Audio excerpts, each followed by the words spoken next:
गोपियां हैं वो मेरे प्रभु से मिलने के लिए लालायत हैं, क्योंकि मेरे प्रभु जी ने इनको वचन दिया था।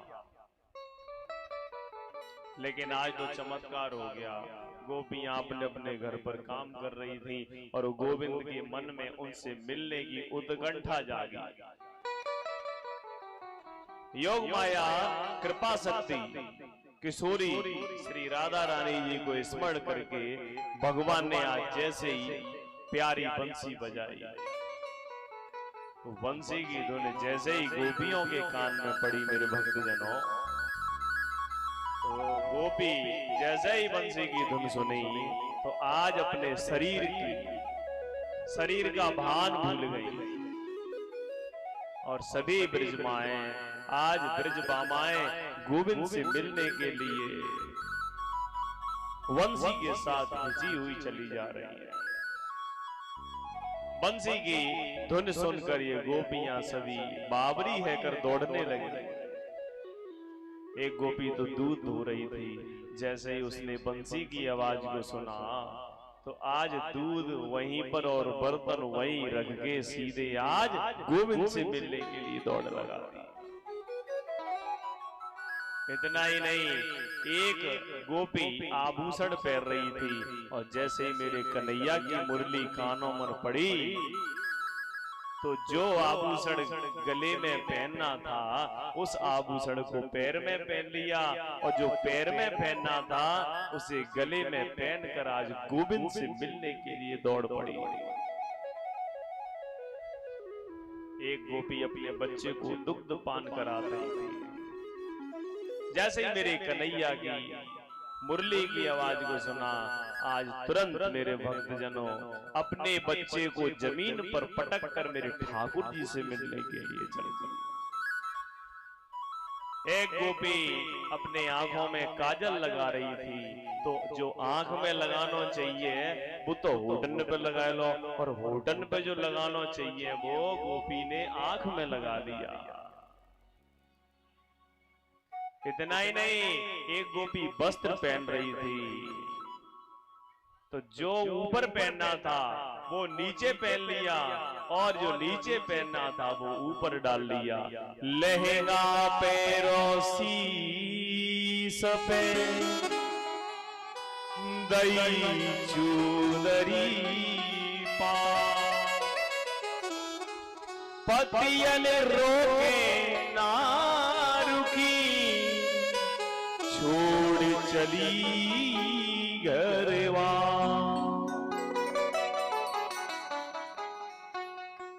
सबने रोकने का प्रयास किया लेकिन गोपी गो माने इंद्रियां और पी माने पीना, जिन्होंने अपने प्रत्येक इंद्री से गोविंद रूपी रस को पी लिया हो उनको हम गोपी कहते हैं। एक गोपी के पति ने उसे रोकने के लिए कमरे में बंद कर लिया, लेकिन उसने अपने शरीर का त्याग कर दिया और सूक्ष्म शरीर से मेरे ठाकुर जी के पास पहुंच गई। परीक्षित बोले, कृष्णम विदुह परम कांतम न तो ब्रह्मतया मुने गुण प्रवाहो परमस्तांसा गुणध्याम कथम। इन गोपियों का जो जीवन है, कृष्ण के प्रति जो अनुराग है, ये जो कोई अनुरक्ति है, ये प्रेम की तो नहीं है, ये कृष्ण को प्रीतम मानती हैं और आधी रात में दौड़कर किसी दूसरे पर पुरुष से मिलने के लिए जाती हैं।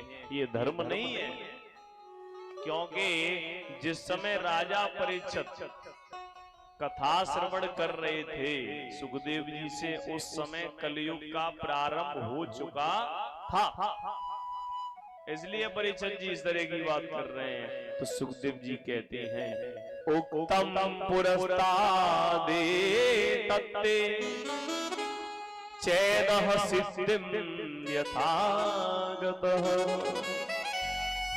द्विसन्नप्य हृषिकेशं किमुताथो सज प्रिया। मैंने पहले ही कहा था कि कृष्ण से अगर प्रेम करना है तो भाव से करनी चाहिए, भाव की तन्मयता आनी चाहिए। चारों तरफ जब गोपियों ने कृष्ण को घेर लिया तो मेरे कृष्ण भगवान ने सभी हजारों लाखों गोपियों का बड़ा सुंदर ढंग से स्वागत किया। स्वागतम वो महाभाग प्रियम किम करवाणवा ब्रजस्यानामयं कच्चिदा ब्रूतागमन कारणम। और प्रभु ने कहा, हे महाभागाओ, मैं आपका स्वागत करता हूं। लेकिन स्वागत करते करते प्रभु मुस्कुरा कर बोले, लेकिन मुझे जरा स्पष्ट करके बताइए, आप इतनी अंधेरी रात में आई क्यों हो? आधी रात में। जैसे ही गोपियों ने सुना, सभी गोपियों ने अपने सर को नीचे झुका लिया और अपने अंगूठे से जमीन कुरेदने लगी। ये माता बहनों का स्वभाव होता है, जब कोई इनको डांटना शुरू कर दे तो कोई भी बात पल्ले में नहीं हो तो नीचे गर्दन करके अंगूठे से जमीन को कुरेदना शुरू कर देती हैं। देखिए हमारे शास्त्र कितनी गहराई तक जाते हैं, क्या क्या लिख देते हैं जो हम सोच भी नहीं सकते हैं। प्रभु बोले, इस तरह तुम्हें रात्रि में अपने पतियों को छोड़कर नहीं आना चाहिए। ये एक पतिव्रता स्त्री का नियम नहीं है। तुमने पतिव्रता धर्म को नष्ट किया है। तो मेरे ठाकुर जी आज गोपियों को दृष्टांत सुना रहे हैं कि एक पंडित जी रोजाना अनुष्ठान कराने के लिए जाते थे, उससे पहले अपने घर पर अनुष्ठान यज्ञ किया करते थे। हुआ क्या, एक दिन जलते हुए हवन में, हवन जब हवन करते हैं तो अग्नि तो रह जाती है उसके अंदर। पूजा पाठ करा के दूसरी जगह से आए, वहीं उनकी पत्नी बैठी हुई थी और हुआ क्या, पति आकर अपनी पत्नी की गोद में सर रखकर सो गया। तो शास्त्र कहता है, हमारा धर्म कहता है, पत्नियों को कभी भी पतियों को सोते हुए पति को जगाना नहीं चाहिए। आज से जो जगाती हैं वो जगाया मत करना, ये गलत बात है, ये हमारे धर्म के विरुद्ध है। ये दृष्टांत इस बात को सिद्ध करता है। मेरे ठाकुर जी कह रहे हैं कि उस पत्नी की गोद में जैसे ही सर रखकर सो गया, इतनी देर में क्या हुआ कि जब तक एक छोटा सा बालक जो गुटमन गुटमन चलता था, खेलते खेलते उस हवन कुंडी के पास पहुंच गया। और जैसे ही हवन कुंडी के पास पहुंचने लगा, आज वह जो स्त्री है, उसकी पत्नी है, वो रोने लगी और बार बार विचार कर रही है कि यदि ये मेरा बालक यज्ञ कुंडी के पास चला गया तो इसकी मृत्यु हो जाएगी। जानती थी, लेकिन अपने धर्म को उसने नष्ट नहीं होने दिया। उसने अपने धर्म को नष्ट ना होने के कारण अपने पति को नहीं जगाया, ना ही उसको डिस्टर्ब किया। और हुआ क्या कि वह बालक खेलते खेलते उस अग्नि कुंड में जाकर गिर गया। वह बेचारी बड़ी जोर जोर से रोने लगी, लेकिन जैसे ही पति की नींद खुली तो दौड़कर जैसे ही उस हवन कुंडी के पास पहुंची तो क्या देखा कि वह बालक जहां अग्नि थी वहां पर ठाकुर जी की कृपा से और उस स्त्री के पति व्रता धर्म की वजह से जो जलते हुए अंगार थे वो पुष्प बन गए। बोले वृंदावन बिहारी। ऐसा पतिव्रता धर्म है। इतनी बात सुनी, श्री कृष्ण दृष्टांत सुनाकर गोपियों से बोले, गोपियां बोली, प्रभु हम भी आपको एक दृष्टांत सुनाना चाहते हैं। बोले सुनाइए। तो गोपियों ने कहा कि प्रभु एक बात बताओ। बोले क्या? कि एक पत्नी का पति विदेश में नौकरी करता था।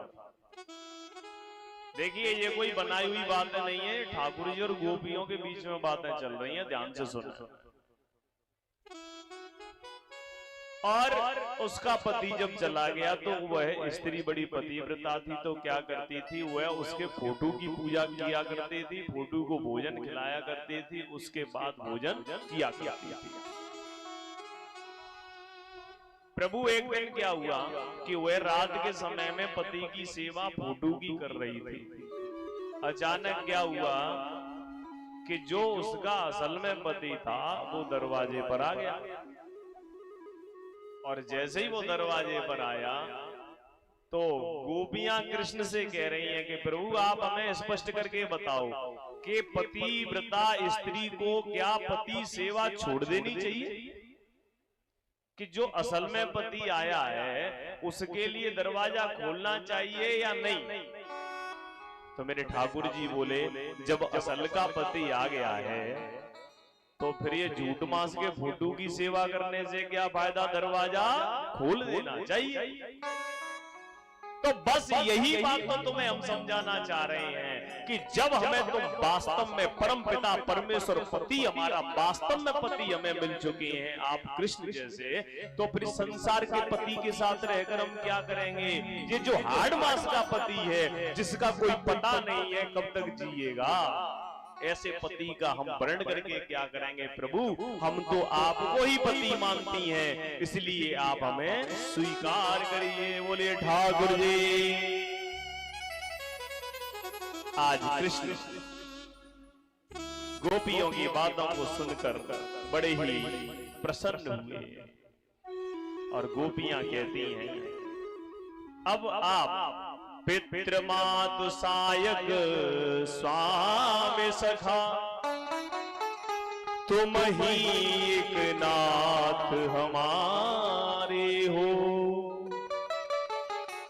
जिनके कछुआर आधार नहीं, तिनके तुम ही रखवारे हो।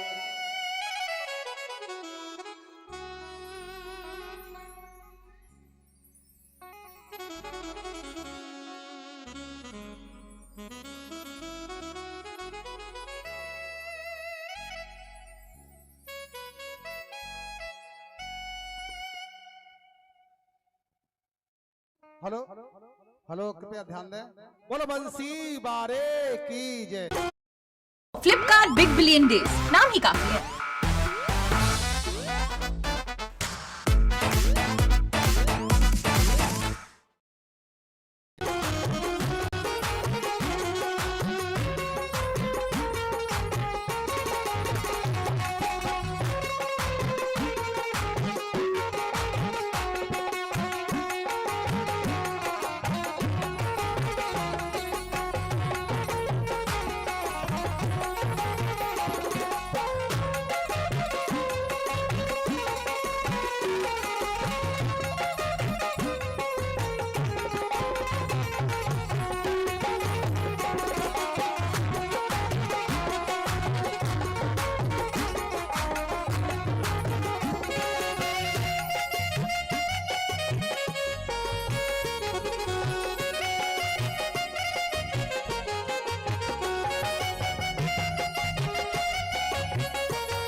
सूरत में मोहने दिल दीवाना हो गया।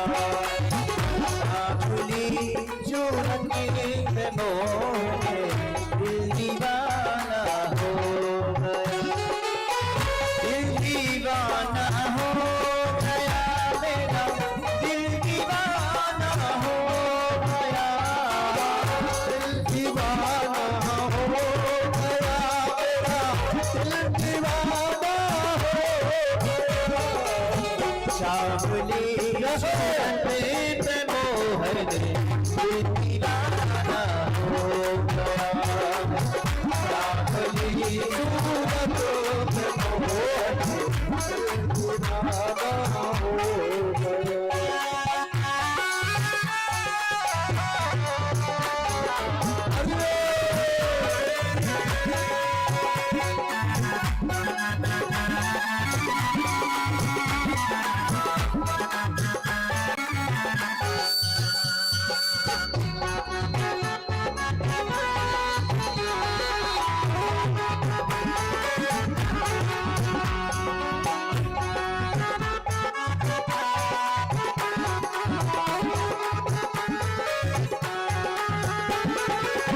एक तो तेरे नैन तिरछे, दूसरा काजल लगा।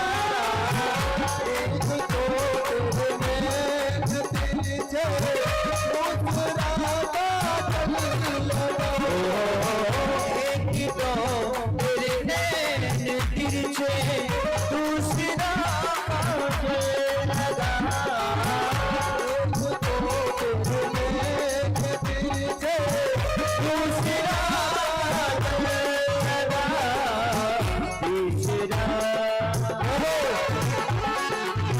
तीसरा नजरें झुकाना फिर दीवाना हो गया।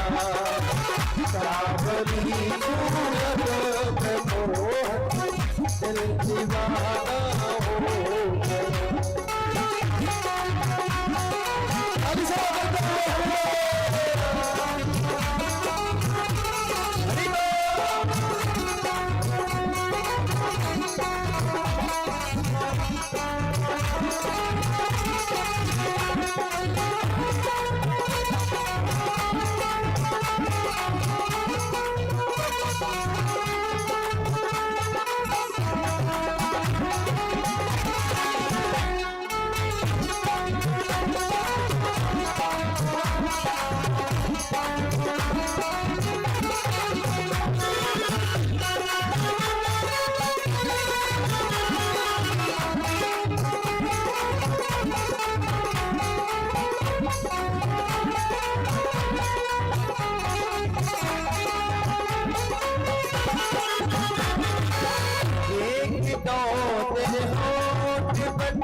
दिल दीवाना हो गया।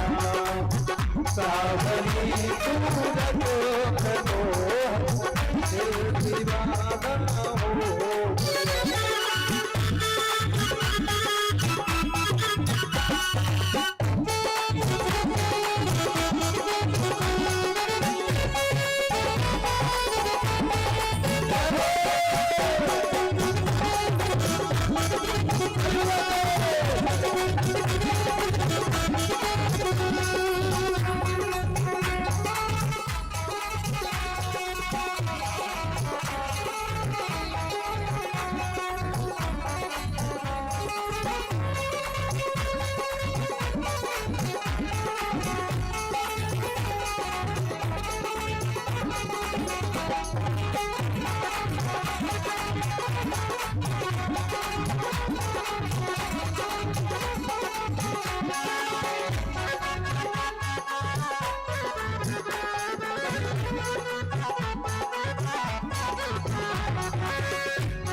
बोली वृंदावन बिहारी लाल की सांवरे सरकार की जय जय श्री राधे जय जय।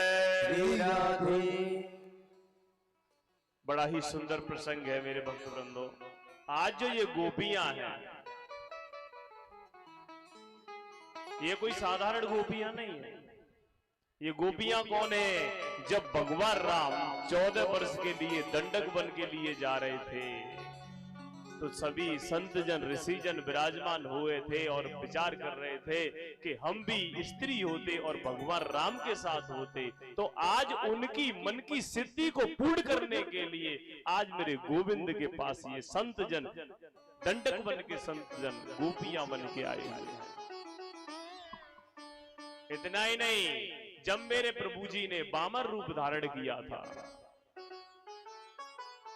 तो जब बामन रूप धारण किया था, तो जब मेरे प्रभु जी बामन बने और जितनी भी दैत्य कन्याएं थी, तो जब मेरे बामन भगवान के उन्होंने दर्शन किए, तब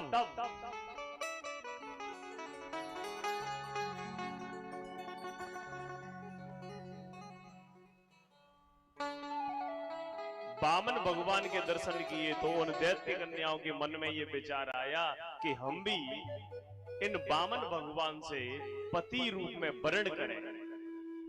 आज उनकी मन की तृप्ति के लिए ये जो गोपियां हैं, दैत्य कन्याएं आज गोपियां बनकर आई हुई है।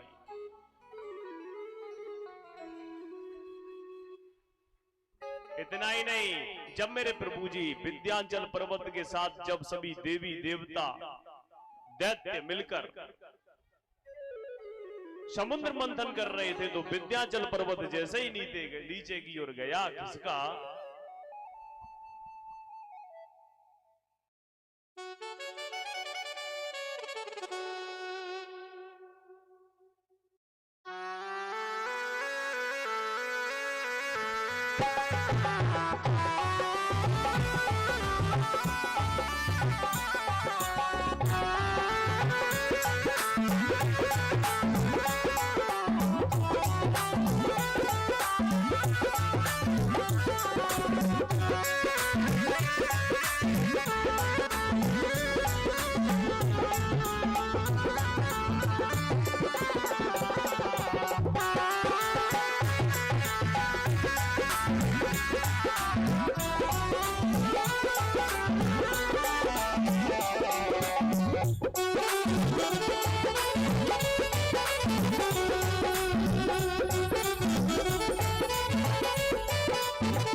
तो ये जितनी भी दैत्य कन्या है आज मेरे गोविंद के पास गोपी बनकर आई हैं। इतना ही नहीं, 4 हमारे वेद हैं, ऋग्वेद, यजुर्वेद, सामवेद, अथर्ववेद, और इन चारों वेदों के 3 कांड हैं, ज्ञान कांड, उपासना कांड, कर्म कांड। ज्ञान कांड जो है, कर्म कांड है, उसके 80,000 मंत्र और 16,000 मंत्र उपासना कांड के आज ब्रज में गोपियां बनकर आए हुए हैं। सभी ब्रज की जो गोपियां हैं उनके अलग अलग विभाग हैं, सुतरूपा, मनुरूपा, साधना सिद्धा, स्वयं सिद्धा, दैत्य कन्या, मत्स्य कन्या, ये सब गोपियों के रूप हैं। किसी की कोई बेटी बनकर आई है, कोई किसी की पत्नी बनकर आई है, कोई किसी की पुत्री बनकर आई है। उद्देश्य इनका मात्र एक है, कृष्ण की प्राप्ति कैसे हो, कृष्ण प्राप्त कैसे हो। जब गोपियों ने प्रभु की प्रार्थना की और प्रभु ने समझ लिया कि कहीं भी इनके हृदय में संसार की कोई विरक्ति नहीं है, तो आज मेरे गोविंद मेरी इन गोपियों के साथ बड़े ही आनंद के साथ, जो इन्होंने इनसे कहा था कि मैं शरद पूर्णिमा के दिन आपके साथ रास रचाऊंगा, तो मेरे जितने भी गोपियां हैं उतनी ही आज मेरे प्रभु ने अपने स्वरूप बना लिए। और जैसे ही स्वरूप बनाकर सभी गोपियों के साथ नाचने लगे मेरे गोविंद। इतने में कौन आ गए? कामदेव। कामदेव जी ने आकर अपने सभी बाण छोड़ दिए। वशीकरण, उच्चाटन, सम्मोहन, स्तंभन, उद्दीपन आदि 5 बाणों का प्रयोग किया। लेकिन एक बात आप भी जानते हैं, जहां मेरे ठाकुर जी स्वयं विराजमान है, क्योंकि मेरे ठाकुर जी कोई साधारण नहीं है। कौन है? योगेश्वर है। और क्या इन्होंने आज काम को जीत लिया। काम का यहाँ पर कोई प्रभाव नहीं हुआ। ये कौन काम है? ये वही काम है जो मेरे शंकर भगवान ने अपने तीसरे नेत्र से जलाकर मार दिया था, भस्म कर दिया था। कहते भी हैं, कृष्ण तनय हो यही पति तोरा, कृष्ण तनय हो यही पति तोरा, कृष्ण तनय हो यही पति तोरा, कृष्ण तनय हो यही पति तोरा, वचन अन्यथा हो निज मोरा, वचन अन्यथा हो निज मोरा। आज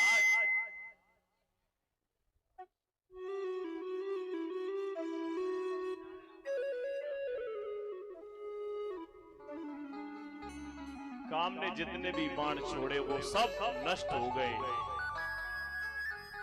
लेकिन मैंने आपको एक बात बताई थी, जहां भी अहंकार होता है कि हम फलाने सिंह हैं, वहां पर मेरे ठाकुर जी का किसी भी प्रकार का कोई सरोकार नहीं होता है, कोई संबंध नहीं होता है। आज गोपियों के मन में अभिमान आ गया कि देखो आज परमपिता परमेश्वर योगेश्वर जिसकी एक झांकी पाने के लिए ऋषि मुनि संत जन हजारों वर्ष तक तपस्या करते हैं, वह परम ब्रह्म आज स्वयं हमारे साथ आलिंगन करके आज नाच रहा है। ये मन में अहंकार आ गया कि हमारे साथ, यानी हमारे अंदर कुछ जरूर ऐसा होगा जिससे आज ठाकुर जी स्वयं हमारे साथ नाच रहे हैं। ऐसा विचार मन में आया ही था कि मेरे गोविंद आज सब गोपियों को छोड़कर चले गए। गोपियां जब गोविंद छोड़कर चले गए तो गोपियां रोने लगी।